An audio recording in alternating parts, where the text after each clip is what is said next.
How's it going, everyone? My name is Reloading64, and welcome back to Buried Interactive Story. Oh,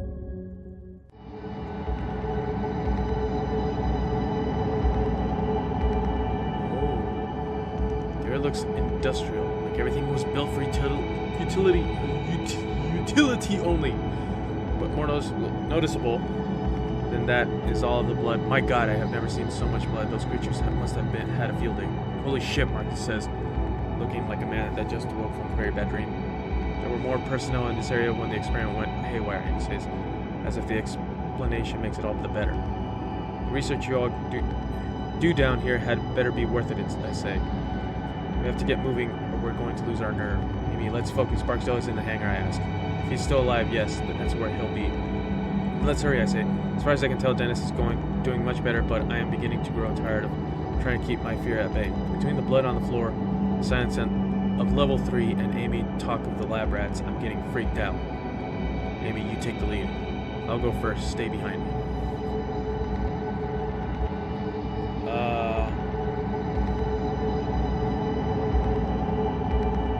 Amy does know where to go, but I have the gun.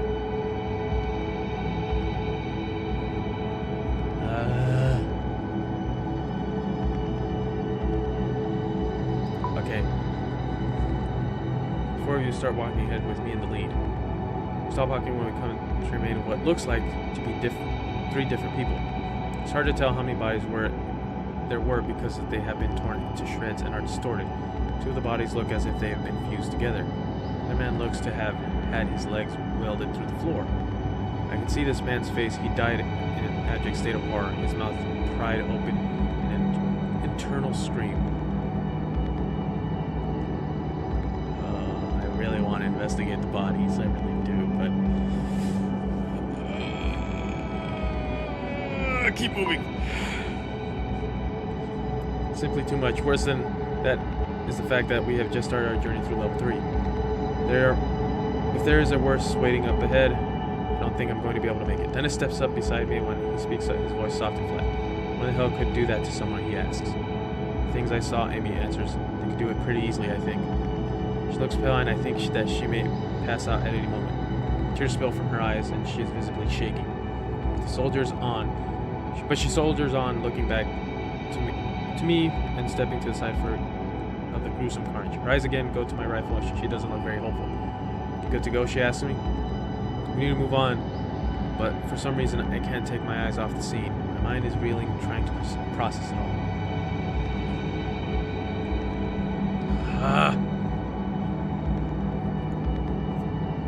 I want to look around, but no, we gotta keep moving. We can't stay here if those things are still around here. I leave the grisly sight behind, moving into another equally destroyed area. From what I can tell, the next room was once an open area for experimentation. The place hasn't just been destroyed, it has been physically altered in a way that makes no sense. The girders look to have been warped, their very materials distorted and twisted. To my right, a machine has been catapulted and looks to have somehow merged with the wall rather than crashing into it. Beyond these phenomena, there is a standard violence I was expected to see. There's a limp arm sticking out from underneath the wreckage and more blood. I see no signs of an explosion, which makes me wonder just how this happened. Seeing the aftermath is sickening enough, but it makes me wonder if Amy saw it while it was happening. Did you see what happened to those girders? Did you see how these people died? Girders. I'm more interested to see what happened to them. I only caught a glimpse of it, she says. It was like trying to focus your eye on something that was too close. It just started twisting, but not creaking or breaking. It's like these creatures were able to deform matter. She pauses there, and that's when we hear something echo through the facility. It comes from behind us, slightly to the right. I'm not sure what it is, but it makes my blood feel like ice. It sounds almost like static from an AM radio, but there is a high-pitched noise beneath it that I can't even start to fathom. What in the hell was that? I ask, instantly clapping my hands into my ears. One of them, Amy says, voice in a whisper, one of the creatures. That's what they sound like, Dennis asks. I see that he's leaning against the wall, again, wincing at the noise. I suddenly realize that I have a death grip on the rifle, ready to shoot at the next thing I see. How far away do you think they are? Anything between us and them?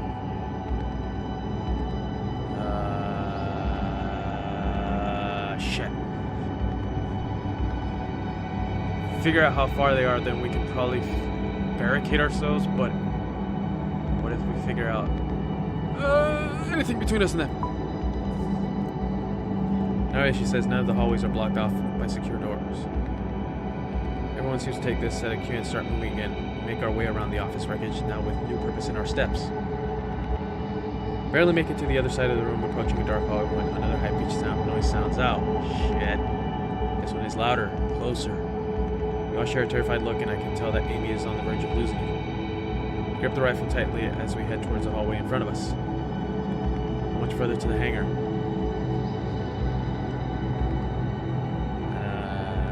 If they can freaking bend matter, I'm... How much further to the hangar? Close, she says. It's just at the end of this hallway. Dennis speaks up, his voice like ice. Why don't we just haul ass then, huh? No one says anything after that, but I can feel like the presence of terror around us is pressing in on us like some new violent gravity.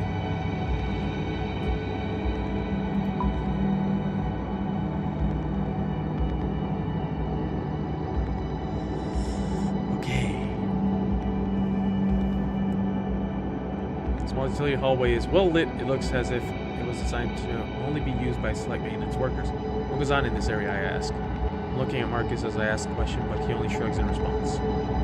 She might know, he replies, pointing to Amy. I've never been down here before. It's just a utility hallway, Amy says, but at the end of there is a maintenance room. There should be a gun or two in there. It's also the most direct path to the hangar entrance. Just walk quickly and quietly down the hall. I take a glimpse ahead and feel the hair on the back of my neck stand on end. Lights become more sparsely spaced, and it's impossible to see just how far the hall extends into the darkness. This hallway has the occasional trace of bloodshed, but nothing else like the main area we've come from. We continued further down, and just as I begin to see what looks like a large metal door further ahead, I hear yet another shrill sound. This one sounds farther away, but no less demonic. How many of these things did you see, Dennis asked me. 3, but that's just what I saw. There could be more. What did they look like, Dennis asks.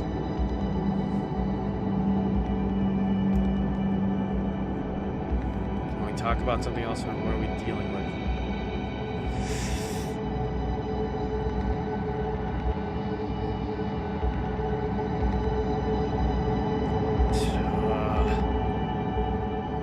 We could ask what they look like, but I'm pretty sure we would know what it is once we see it.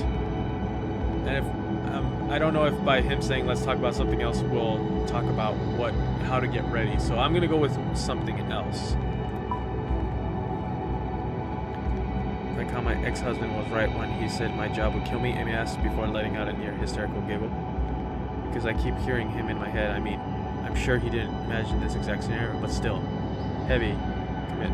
Commiserates deafness. I really like to just find Barksdale iconic. I start to walk forward, hoping to break them out of their discussion. As we make our way to the hangar doors, another high-pitched noise rings out, angrier now. Amy stops walking, causing all of us to stop, and turn to her. We have to do something to slow those things down, she says. No, Marcus snaps. There's no time. We need to distance ourselves and get to the hangar fast. Amy ignores him, steep in thought. There's an old hydraulic door set in the wall right here, she says. It hasn't been used for years, though. She looks at me, playing her case. Together, we might be able to pull it close behind us to keep those things back. Those old hydraulic doors weigh a ton, Marcus says. There's no way it'll work. Roger, Amy says. What do you think? They'll have a harder time getting to us if these doors are locked. Look, Marcus shouts, turning to me. We need to get to the hangar now. Shit. If we stop, there's no guarantee that the doors will close.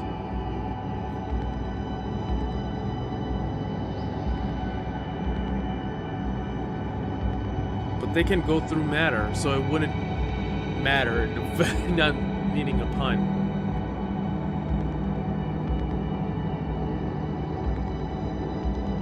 Can they go through matter? Well, they can disassemble it, so it wouldn't work, would it?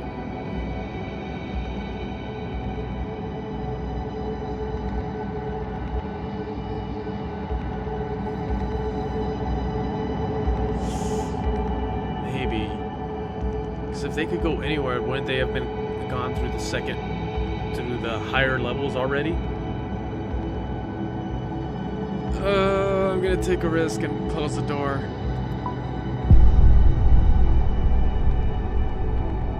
Damn it, Marcus says, we don't have time for this. He ignores him and starts feeling along the hallway for a group. Dennis and I start looking as well. When he passes in, we see a small metal frame that runs from the floor to the ceiling. Is that it? I ask. Yes, Amy says. Looks like the floor, and I see an old metal track that runs along the frame. Let's move it, I say. Amy, Dennis, and I start pulling as hard as we can. But it barely budges an inch. Behind us, that static noise rings out again. My heart seems to stutter. Marcus lets out a little whine. I'm running out of time. I need to go, Marcus screams. Those things are getting closer every second. Well, if you would help us. We'll make a difference, he says. We shut up and help, and then we'll find out, I shout. Langley Marcus walks over and grabs the door. We all groan as we strain to pull. It starts inching slowly, then it begins moving steadily. Once we get it started, it slides easily. So near the wall, closing off the hallway behind us, I think I can see the merest glimpse of an odd illuminated shape in the darkness. It's cut off by the slight thump of a hydraulic door being pushed against the frame in the opposite wall. Maybe turns a lock into place. Great, now let's haul ass, says Marcus. We'll all turn and get moving again, still feeling unsure about our prospects. The fact that yet another shrill noise sounds out elsewhere in the facility is not calming. And then there are two of them. It's almost like they're calling out to one another. The doors to the hangar stood up ahead like the entrance to some enormous labyrinth. Boy, this chapter is long.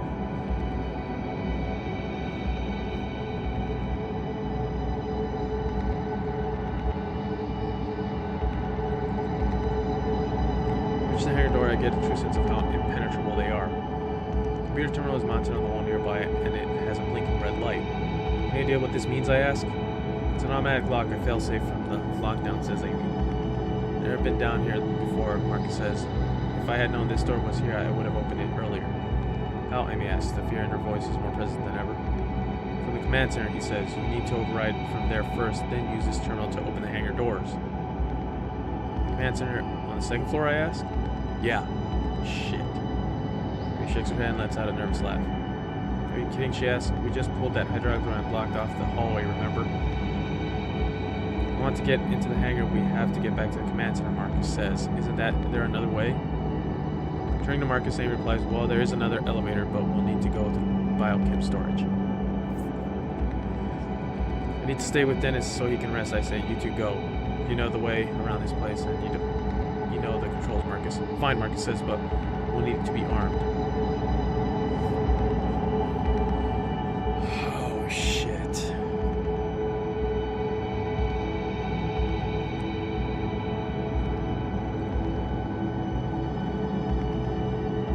It seems like they're both pretty nervous, but Marcus is really... Amy ran away. Marcus doesn't seem to keep it cool.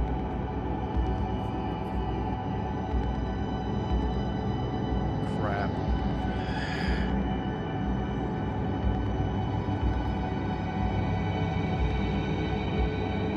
I don't know who to give the gun.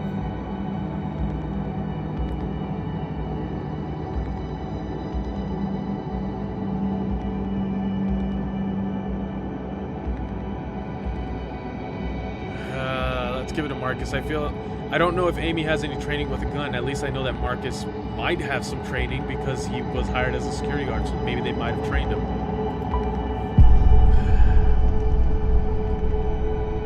And Marcus' rifle on, he turns to go. Amy gives me a concerned look but follows along behind him. Once Amy and Marcus make it to a good distance down the hallway, Dennis lets out a nervous laugh.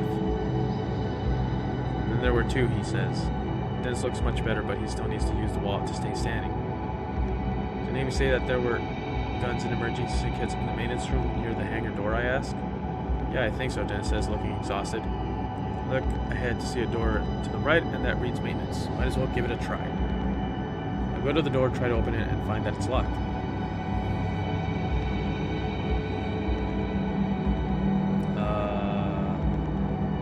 Push it with your shoulder. Give it a hard shove, but it doesn't budge. About to try again, but that's when I hear a dry choking sound from just down the hallway. It's barely audible, but it is not my imagination. My first thought is that it's one of the monsters. But after calming my nerves, reassuring, it sounds more like a person. Think about how angry and on edge Amy was when she turned to leave, but as well as how scared Marcus had looked. An alarm bell sounded in my head, and before I know it, I'm heading back down the hall away from this hangar door. Stay here, I'll be right back, I whisper over my shoulder to Dennis. See if you can figure out how to get into that maintenance room. Where are you going, he asks. I don't bother answering him as I bound through the door where Amy and Marcus went.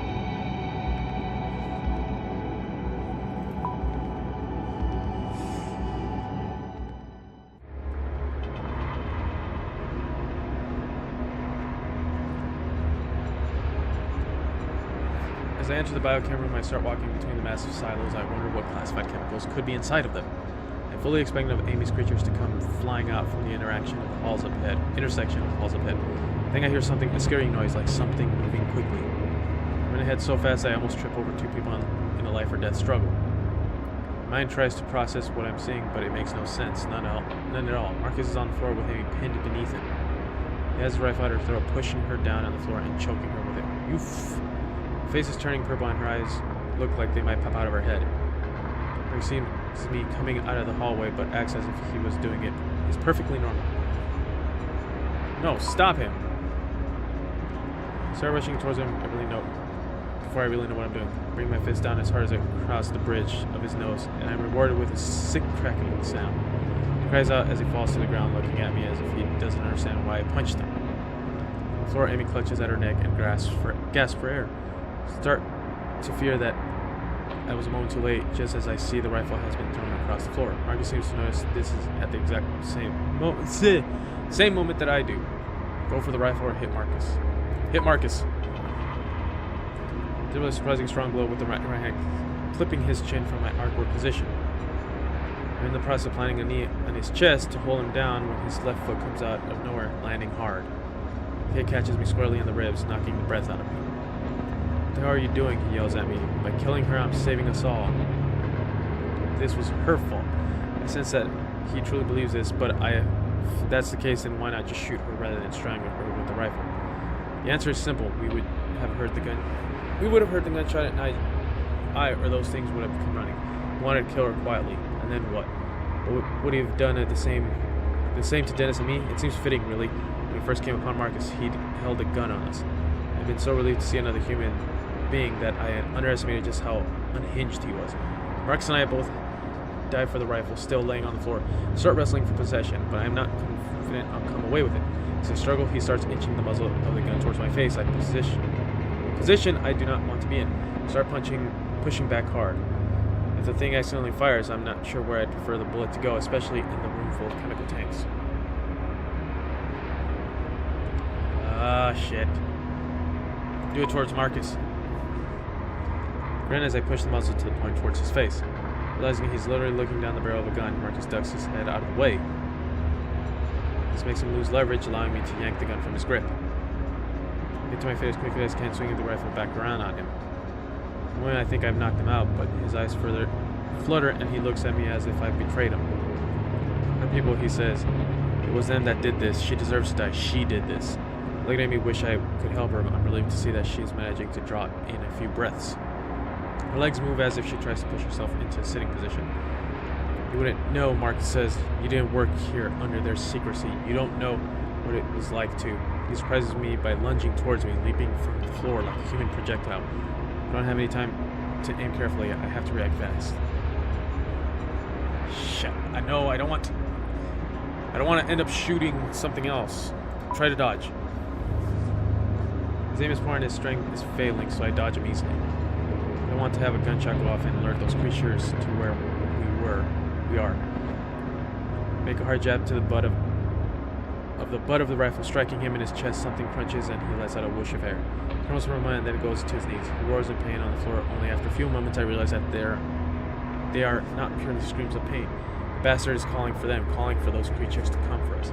This place is evil along with everyone involved. He walls from the floor.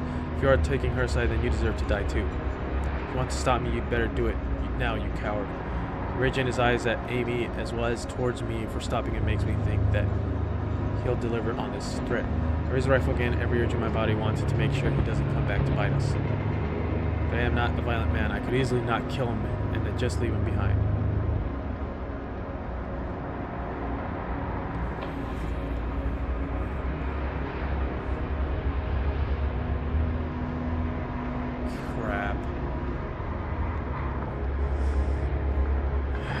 Let's let him live.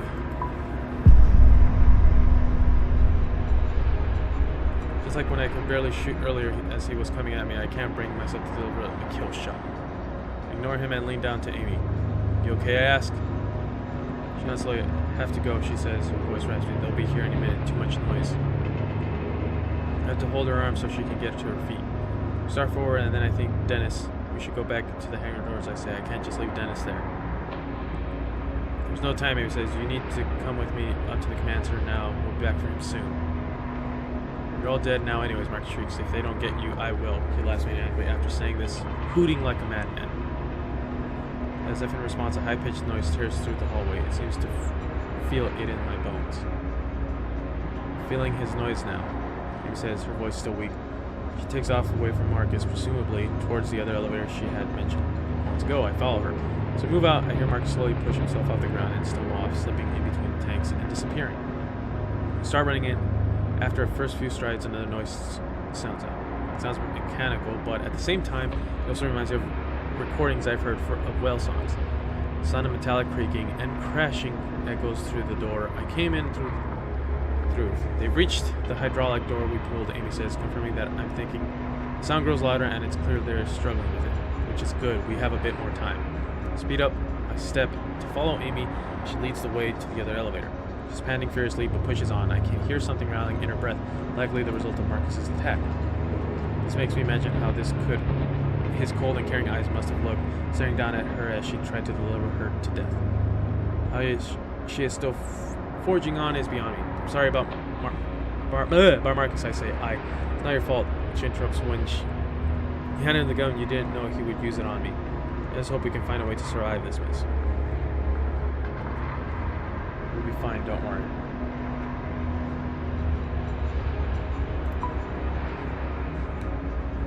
I'm not sure, she says, her eyes fixed straight ahead. I'm not sure I can blame her. I just wanted to say something encouraging, I guess. Finally, come along the elevator at the end of the row of silos. The elevator door slides open slowly. At the moment, we hear something behind us, a strangled sort of whistling sound. We step inside the turnaround to face the biocamera. Thankfully, we've been given a few minutes to spare. The elevator door remains open for 3 seconds before they start to slide closed again.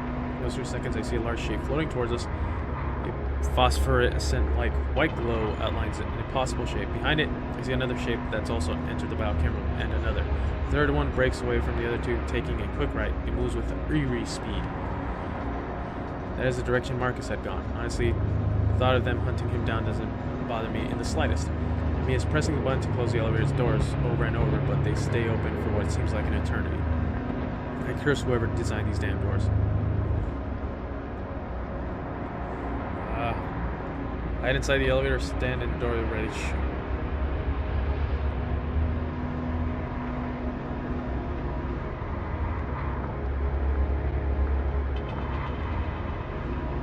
She said they can feel our sounds. Let's hide. Amy and I slide ourselves against the sides of the other triangle, avoid being seen. I can't help but peeking around the corner. Don't do it. Hold the rifle steady, ready to fire it, and that's when I see them clear in life for the first time.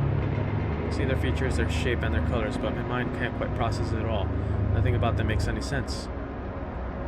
My eyes try to see a squid, but that's not what these things are. They are gray and white and seem to be nothing more than squirming light. Their appendages are neither legs nor tentacles, but something in between. They don't walk on these appendages, but use them to glide. They move like ghosts and seem to jerk every few feet or so. But I am pretty sure that this jerking effect is not a result of their moving, but my mind's inability to understand how they are moving exactly.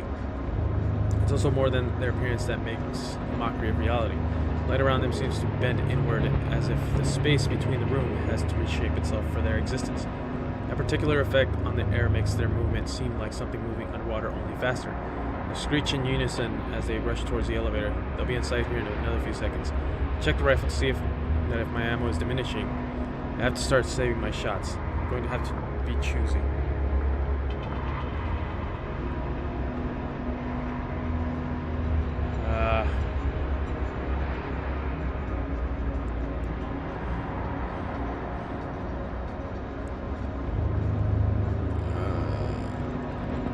Save the ammo. We don't know if we need it. We don't know if bullets affect them, so just save it. Keep advancing even though I know the doors may not close at any time. I managed to keep my cool and avoid firing off any more rounds. I figured it's just to pull the trigger, but I resist. I'm not even sure if a gun would affect them.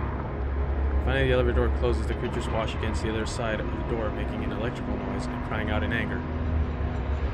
Tips of their spider-like appendages poke through the wall and elevator door, but for some reason they can't get all the way through. Amy screams at this and crawls into a ball in the far corner of the elevator, crying. I say nothing to her. I just cling to the rifle, hoping those creatures don't find Dennis as he waits by the hangar doors where I left him. For his sake and ours, we need to get them open now. Boy. God, that chapter was long. End of chapter 3. That was almost an hour long.